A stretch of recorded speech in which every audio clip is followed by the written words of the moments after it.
Here on the Made It Music Podcast, Seth Mosley here with my friend Steve Robertson. Hey now.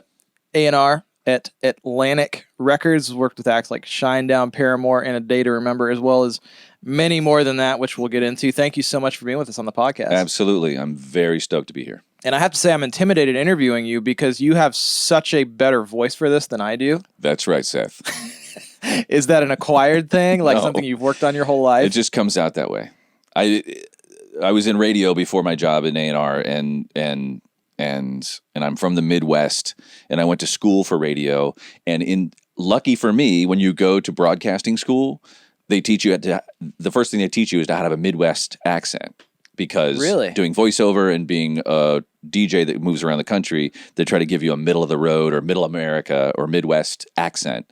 So I was one up on everybody. And where did you grow up again? Fort Wayne, Indiana, till I was 13. So you kind of already had a little bit of a Midwest. That's what I'm saying. Right? It was not that part was not a struggle. The people in there with Southern accents that I had to sort of straighten it out into this sort of straight, boring. Were there literally classes on dialect and enunciation? Yes. And, wow. Yeah. Well, you naturally have, and we'll get off this. I'm just fascinated with people that have a voice like yours because it seems like, to me, something that is a practiced thing. No, when I go through, when I'm ordering at Wendy's or whatever, I'm like, I'll have a cheeseburger, and she's like, and I've had them like, are you on the radio? Are you on commercial? And I'm like, I'm not trying to sound. This is just how you talk. It's literally what I sound like. I love it. Well, we'll dive into that. I want to go all the way back to the beginning. What was the moment that music impacted you for the first time and you knew you absolutely had to make it your life? I'm the youngest of 6 kids, Catholic, Midwest upbringing, and my older brothers and sisters, but my older brothers were all huge music fans. So I would walk down into the basement and I would see my brother with headphones on, just lost. This is before I knew what that was, but he had, cord plugged into the receiver and he had Led Zeppelin Gatefold album open on his lap and with his eyes closed and just lost in it. And so that was always a thing. You're like, that's weird when you're a little kid. And then it starts to make more sense. And then my oldest brother was a DJ at the rock station in Fort Wayne, Indiana, WMEE. It was, I think it's still there. It's not a rock station anymore. He became a DJ and I just thought that was the coolest thing. And then on the radio, the moment I felt music touch my soul as a kid, where it was an unidentifiable feeling. We've all had it, and it dates me a little bit because this song is actually older. It was an older song. It was already out for a while, but by the time I heard it when I was a kid, it came out in the 60s. It was the Turtles' "Happy Together." I can't see me loving nobody but you. Yeah. Seth, all my life. Anyway, that every time it came on the radio, I would stand in front of the speaker and just go, it almost made me lightheaded. Wow. Yeah, intoxicating. Wow. So from that moment, what was the story that led you into, your career at radio? So if that's phase 1 is radio, and then, working at labels is phase 2, what led up to phase 1? Phase 1, was my oldest brother being the DJ, and then me saying, it was because back then, it was, if you're a DJ on the radio in a small to medium-sized town, you're a celebrity. Yeah. So when my brother, who didn't live in the house anymore, when he came over to the house, all my friends were like, oh, Tom Maxwell, or was his name back then? Tom, I forget what he was going by back then, but Tom from WME is at Steve's house. Yeah. And then we would... Is everybody like, hey, say something? It was like that. Yeah. And I just thought it was so cool hearing my brother on the radio playing records. Yeah. And I think I knew what I was going to do for a living by the time I was 8 years old. So how did you get a job in that? What was the steps in that process? It was the steps. One step was a non-step, which was I had no interest in going to university. I had no interest in going to college. I had no interest in taking more math and science. Even though I'm inquisitive and a smart person, that style of learning was not for me. And the sooner I could be done with that, the better. But I wanted to be a successful career person. So we moved to Fort Lauderdale from Miami, and I went to high school in Fort Lauderdale, and there was a college there called Bowder College, which specifically taught broadcasting and prepped you for a career in radio. Yeah. So went from that, got hired, did the gigs and everything. What I love about your story in radio is that there were sort of hints of what you do now as an A&R person, even back then, with like finding, new bands and showcasing new talent. Can you talk a little bit about that and maybe some, notable moments or stories from that time? Yeah, the 90s was where it was at for me with that. I started in radio in the 80s down in Miami. I was at a classic rock station for 6 or 7 years. It was a DJ and just playing Led Zeppelin records all day. And which I love Led Zeppelin and I love Steely Dan and I love all that music. But during the mid 80s, I was getting, I was watching MTV and getting turned on to everything from The Cure to Flock of Seagulls to Echo and the Bunnymen. And then I would go to work and be playing the same Led Zeppelin records every day. And I was really started to get into going to see bands. So and that's when the alternative rock format, like mid 80s, that's when I started hearing about K-Rock in LA and 91X in San Diego.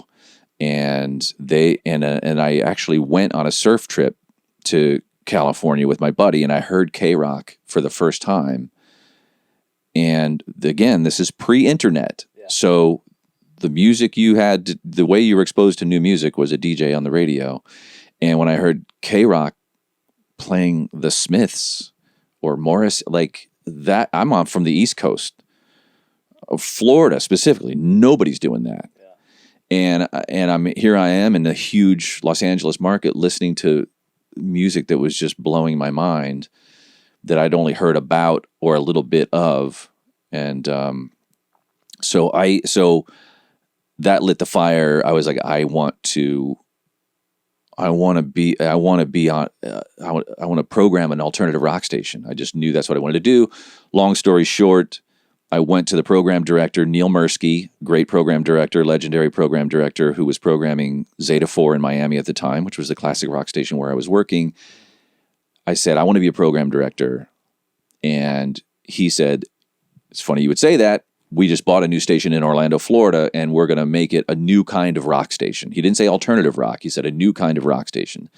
So I did the interviews, and they hired me as a assistant program director, music director of WJRR in Orlando, Florida. And that's where it started. And I had only one goal.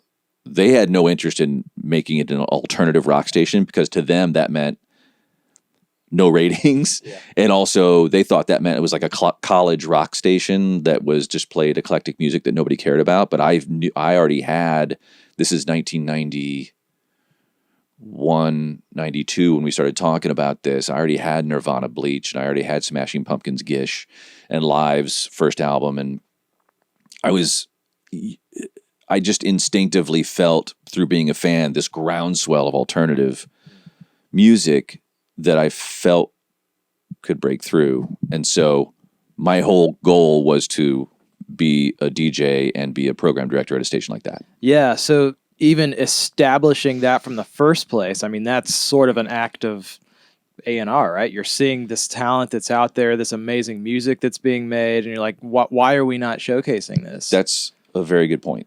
That's exactly. I didn't know that at the time. Yeah. I knew I wanted to be a part of exposing that music. So what were some of the, well, I had to imagine there was some bumps in the road, maybe getting people on board with that, as you said, maybe the station itself. Like, how did you achieve success doing that? They hired me, and again, I kept talking about alternative rock. They didn't like that word. They just knew. They had this huge morning show. I won't go too far in depth, but there was a huge, like Howard Stern-esque morning show that was syndicated in Florida. They were called the Ron and Ron Show, and the whole station was built on this morning show that they were syndicating into Orlando. So they just said, let's make it a different kind of rock station. Let's not make it a classic rock station. Let's play current music, and that's all it was. Meanwhile, I'm like, there's a groundswell coming that you guys don't know about that will be well beyond like college music or college rock. And so I just sort of selfishly was guiding the station because I had my hands on the controls of the programming, to add the records that were, I think when we put the station on the air, Stone Temple Pilots' Plush, one of the great songs of the 90s, was just getting going. And I remember the guy that was like the operations manager, they didn't know anything about this music. And they were looking at the charts about like what records we were making the station in real time. Like, okay, well, let's ask this young Steve-O kid what we should be playing. And they were like, well, what's this Stone Temple Pilots Plush? Because it was still climbing the chart. I was like, oh my God. They literally had no idea what it was. They didn't know what it was. It was brand new. And Wow. I just happened to be a huge Stone Temple Pilots fan because I love being early on that stuff. And it went from there. So it was a mess at first. We were playing like Eddie Money and Stone Temple Pilots and Led Zeppelin. And it just didn't, they were trying to, again, a new kind of rock station. Well, anyway, over a course of a year, the alternative format rose to prominence in the early to mid 90s. And I was able to sort of get my way and turn it into an alternative rock station. Yeah. So in that process, I mean, you sort of happened upon some pretty amazing artists, whether or not, you want to take credit for discovering them or not. I mean, just even the story of Collective Soul is pretty remarkable. Do you care to share a little bit about that? Sure. I mean, yeah. And any others for that matter.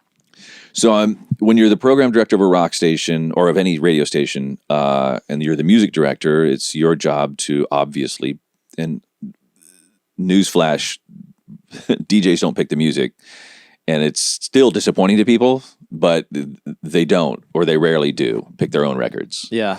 So there's a program director that does that, and it's by design, because then that way you get songs and programming that spread out evenly over the day, and it's in line with how people actually listen to the radio. So yeah. But thank you for clarifying that too, because there's a lot of people out there who maybe have no idea of that. Yeah, I mean, DJs at college stations pick and non-commercial stations, but if you're listening to a commercial station owned by a big company, that DJ is not picking those songs. Yeah. Maybe for a request show or something like that, they are.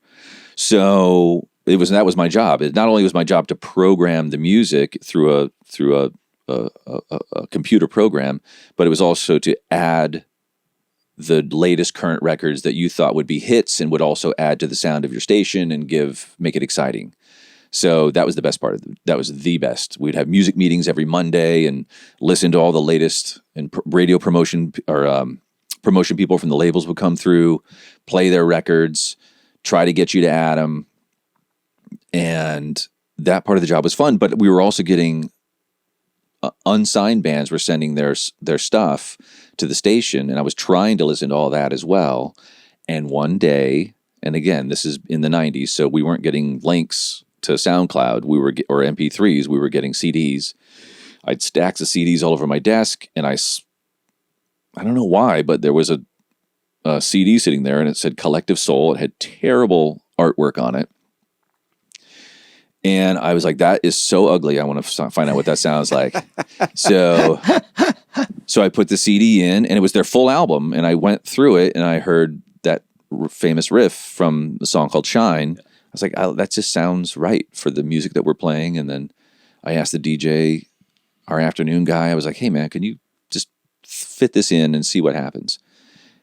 Again, the 90s, this is pre-Shazam. So when people got excited about something, they called the radio station and would be like, want to know what that was or what's on the air right now. This song's great. And when you would see that happen on the phones, we had 6 or 7 lines in there.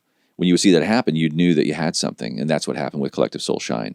Yeah. And so I was like, then hey, play it again. I gave it to the next DJ for the next shift. Play this, and same thing. So we actually added an unsigned band, which I didn't realize how rare that was because I was still pretty new at the job. We added Collective Soul Shine. My boss, John Frost, at the time was like, I don't care if you think it sounds like a hit, play it. which I was like, great, this is fun. And it totally blew up in Orlando, and it started selling. They got distribution in Orlando, and it started selling. And then Atlantic was really good at sniffing those things out. And so they came down. I remember Jason Flom came down we set up a showcase for Collective Soul. Yeah, and maybe give a little context for people who don't know who Jason Flom is. Legendary A&R guy, massively successful. Signed like Twisted Sister in the 80s and White Lion, and then Jason Flom just has a knack for I've never really averaged it out. I'd say every 5 to 7 years, stumbles on Kid Rock, Matchbox 20, Lord, most recently Greta Van Fleet. Wow. Listen, I'm okay at what I do, and I've been doing it for a long time. He's just on another level from most people that I know that do this job. So, but I didn't know that at the time. I just knew this guy named Jason Flom that was a big wig at Atlantic was coming down. Saw the show, signed Collective Soul, and Shine became a huge song shortly thereafter, like nationwide. And that's when people started saying to me, people from labels, promotion people, were like, oh, like once that song showed up, not just on my playlist, but on charts across the country, they're like, oh my God, that started in Orlando. You found that. You should do A&R. And I was like, that's awesome. What's A&R? and then you start reading books and start figuring out how the industry works and that they actually pay people to find new talent and try to make hits. And so I was like, I figured out, I bet if I do that again, I have a 100,000 watt radio station at my disposal and nobody else there knows the mute. Like they just let me add the records that I want, basically. It's shocking to me how unscientific of a process that sounds like. not to take away from, because it really was your gut and your ears and your taste, I guess you could say at the time. The things that you liked resonated with a large amount of people. Yeah. And maybe we even kind of deep dive into that after the interview, because I think a lot of people are sort of fascinated with how that works and just how is radio different nowadays than it maybe was back then, because that had to be a little bit of a rare thing because it wasn't based on as much like ratings maybe, or feel free to correct me if I'm wrong there. Ratings were everything, so they didn't want you to just add if you make your station too unfamiliar by adding too many records every week, that's a tune out for people. Like when you're a radio station playing current music, you have to balance it with familiar music. The challenge when I was doing it, we put an alternative rock station on in Florida in 1993. Everything was new. Like your bass line. Prior to that, if you started a rock station that played new music, your catalog was Led Zeppelin and Jimi Hendrix and Bad Company. Yeah, so it was all new. But in the 90s, it was like that stuff didn't belong, even though it's awesome. It was Pearl Jam and Soundgarden and with a smattering of the alternative bands that came before, like The Cure and the Smiths and things like that. But even that wasn't totally part of this new grunge thing that was happening. So, we had a library of like 120 songs that were actual recent hits. Nirvana, Smells Like Teen Spirit, Pearl Jam, Alive and Black, and Stone Temple Pilots and all that stuff. So that was your library, which only came out a few years ago. And then, so you want to keep it familiar and also exciting by adding the right records. But if I got overzealous and I definitely made the station unfamiliar early on, and the ratings went like. Oh, okay. So I know what that feels like. Sure. So you have to restrain yourself from being, I love all these records, I need to play them all. You have to be really picky and choosy about what you do because you'll screw up your radio station. Okay. Well, I think you actually just covered it really good. So we'll do the deep dive on something else. But okay. that was great. That was a really great way. That was a pre-deep dive? Pre-deep dive. Okay. We deep dived in the sidebar of the interview. Anyway, back to our discussion. So Collective Soul, Shine, were there other sequels after that kind of played out that way and sort of led into your A&R position? Yeah, so I figured if I did it again, it was all about track record to prove that it wasn't a fluke. There was a band from Orlando called Seven Mary 3, and they sent their album.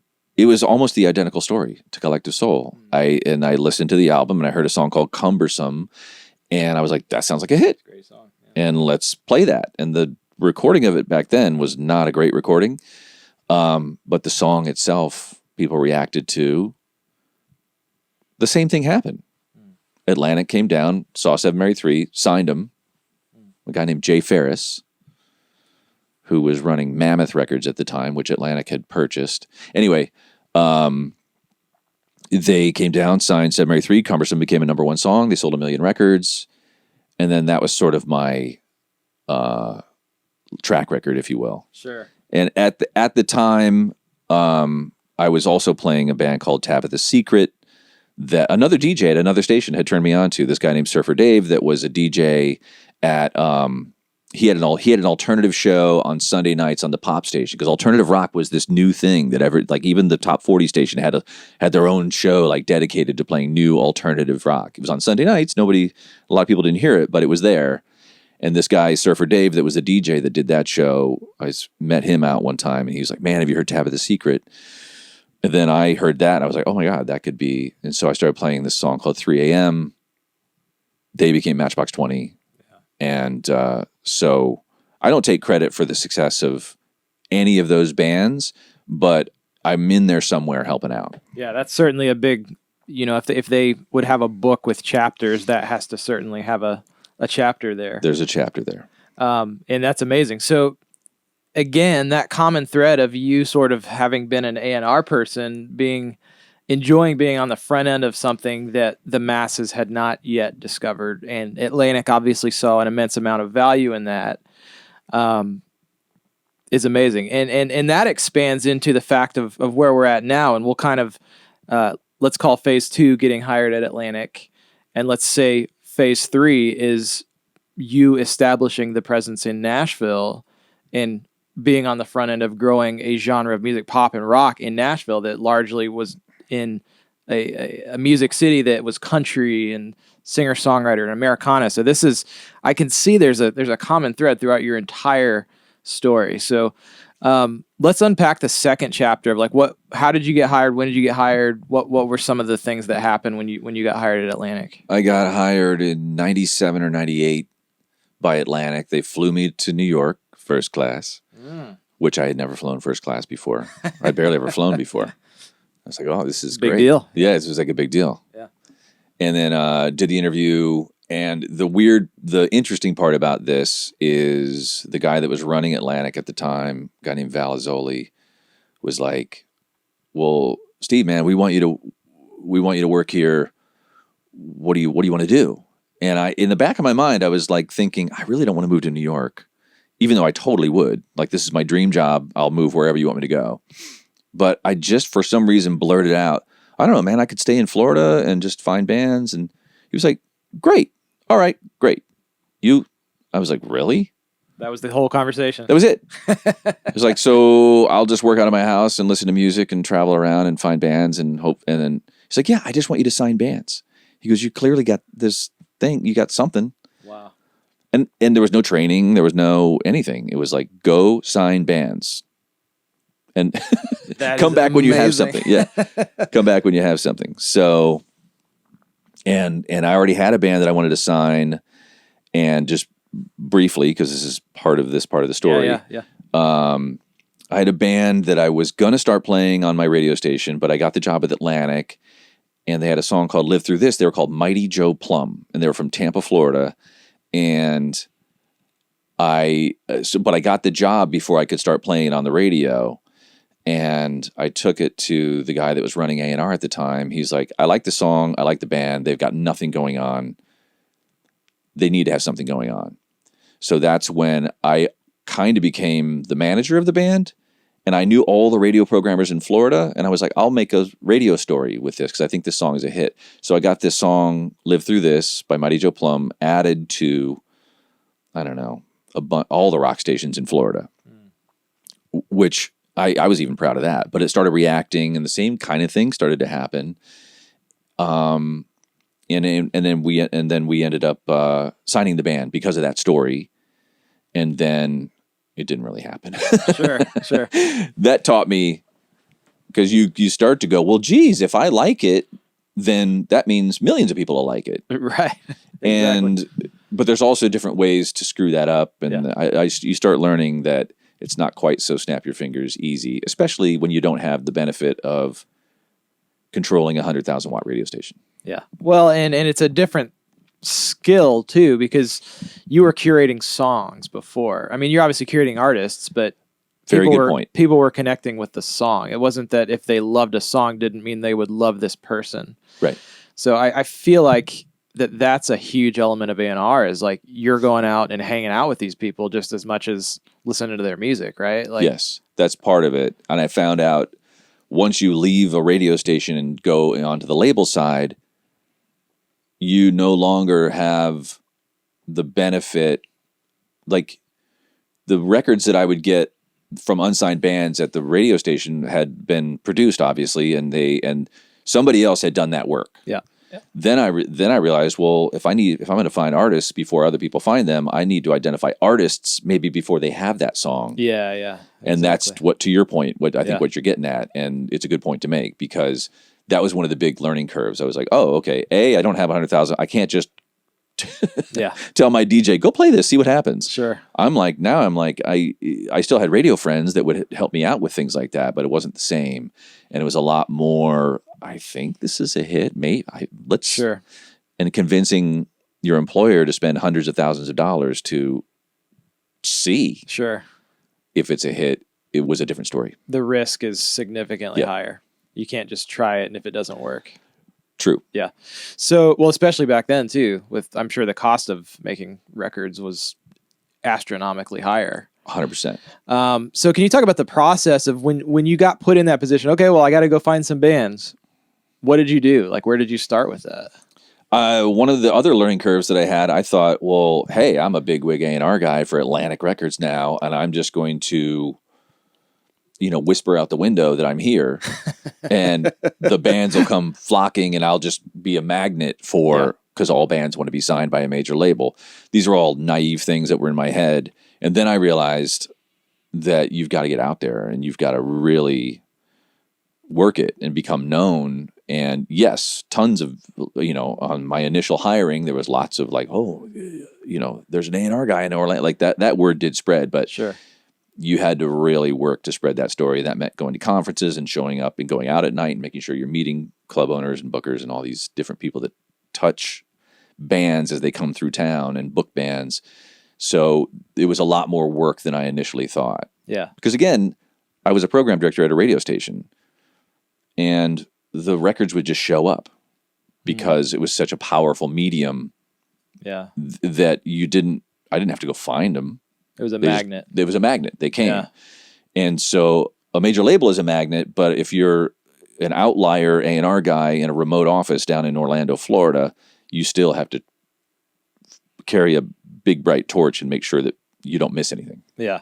So you were down in Florida, and I imagine eventually you said that first project you signed didn't really work, but then something clicked and something worked.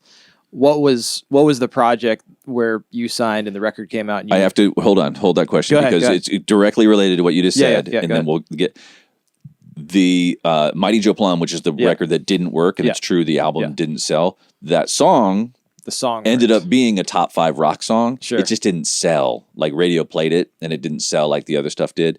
So it fell short there. An interesting caveat to that story about Mighty Joe Plum, my first signing to Atlantic. Yeah. The drummer of that band, great drummer named Mark Mercado, who was it's always the drummer in these bands that like want to be, they have like the organizational skills. It seems like they're always the one in the band. Well, if they can hit that many things at the same time, right? It's like maybe there's a direct correlation. There's a correlation there. Banging stuff around and knowing how to make a flyer and organize things. Yeah, he was that guy, and he went on to become the manager of Paramore, one of the biggest bands I worked with. So I'm proud of helping him along that, but he was always going to be that. So it's ironic that the drummer, the first band I ever signed to Atlantic, is now the manager of one of the biggest bands that I work with. Yeah. So Paramore was that just, for our audience who maybe doesn't realize, was Paramore kind of the first thing that was on the map with you in this role that was like, this is going to work, or were there steps in between you're hiring in them? Well, yeah, listen, man, I have a lot of misses, which we don't need to go into Sure. in this podcast. Or let's just talk about the things that work. So we'll talk about the things that work. Exactly. But no, but it's an interesting thing to bring up too, because I work for great people. Atlantic is a great label, and I've had lots of great mentors and leaders and managers that understand that A&R is, you're going to fail most of the time. Yeah. And so I'm not shooting for failure, but as long as you have somebody above you that recognizes that, it's like, you're definitely going to fail. Yeah. There's no doubt in this job, you are going to fail, and you might as well get used to it. If you can, it's batting average, right? You can do whatever sports analogy you want to use. Most things that you pick for one reason or another won't work. So I forgot where I was going with that. No. Yeah. And so obviously Paramore is something that worked really well. So you asked if that was first. Yeah. So it's interesting the way that it works, but Mighty Joe Plum, and then there's a band out of Birmingham. They were called Virgo's Merlot. Signed them. That didn't work at all. The drummer from that band, and hopefully listeners will follow along with this, because I'm trying to illustrate how the industry works and how it's such not an exact science. Yeah. But the drummer from my second signing to Atlantic was dating this girl from Knoxville, Tennessee, and I was in the studio with Virgo's Merlot, and his girlfriend happened to be there, and she came up to me and handed me a CD and said, "I'm from Knoxville. This is my favorite band. This guy's voice is amazing. You should check it out." And the name of the band was Dreve, Dreve. Okay. And whatever, people handed me CDs all the time. Sure. I was like, great, I'll check it out. And sat on my desk for a while, finally pulled it out, and then there was this voice, and that ended up being Brent Smith from Shinedown. He was in a band called Dreve out of Knoxville, and it just lit me up. Yeah. And I was like, because that's what was, I just love that kind of voice, and it's kind of timeless. I don't care if it's Robert Plant or Chris Cornell. Sure. In rock music, that big... It's a texture to it. Texture, grit, blues, soul, gospel, rock.